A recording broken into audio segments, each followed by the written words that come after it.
Namaskar everyone, you're watching the news now. I'm Pooja Pandita. Let's move today's news. On Saturday, J&K administration appointed 20 nodal officers, one in each district, to help the Delimitation Commission reorganize new constituencies in the next 9 months as stated by the government order.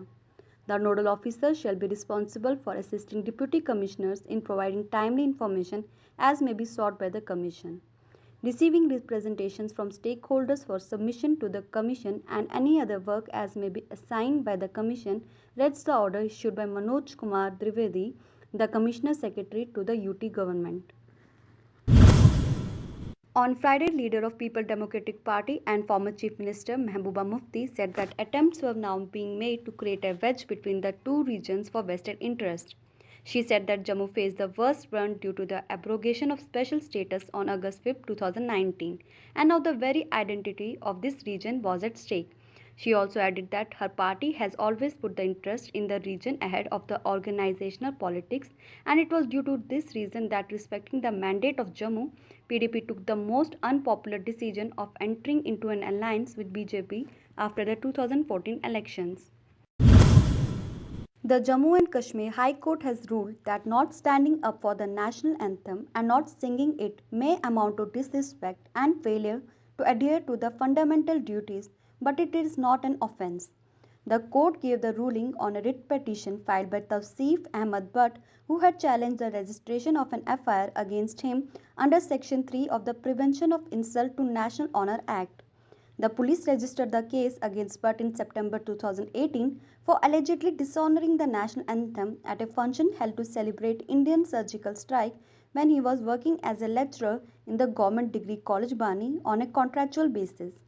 While challenging the FIR, Butt contended that the allegations didn't constitute an offence under Section 3 of the Act, as there was no proof that he prevented the singing of the national anthem or caused any disturbance to the assembly engaged in such singing.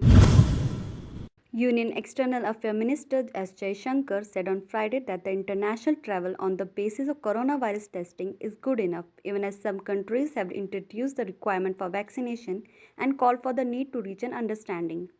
At a joint press conference with his Russian counterpart Sergei Lavrov, External Minister Jaishankar has said that the coronavirus pandemic has also demonstrated the strength of cooperation between the two countries.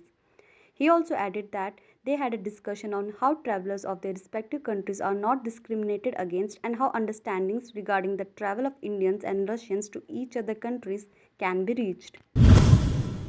The Tamil Nadu government announced on Saturday that the state's COVID-19 induced lockdown is being extended by a week till July 19. The government also announced further relaxation, which it said will come into effect at 6 a.m. on Monday, when the existing guidelines, which were announced last Friday when the lockdown was extended till July 12, come to an end. The government has also allowed competitive exams for state and union government services to be held, though officials will have to ensure strict compliance with the standard operating procedure. Examination agencies will be required to inform respective district administration in advance. The Uttar Pradesh Law Commission formulated a proposal for population control and welfare rewarding couples that adhere to a two-child policy. The UP Law Commission said that the policy will be voluntary, it will not be enforced upon anyone. However, if any person decides to voluntarily keep the number of their family member limited, they will be eligible for government schemes. On the other hand, if someone doesn't allow the policy, they will face restrictions in government jobs, availing ration and other benefits. Thank you for watching the news now. Stay tuned.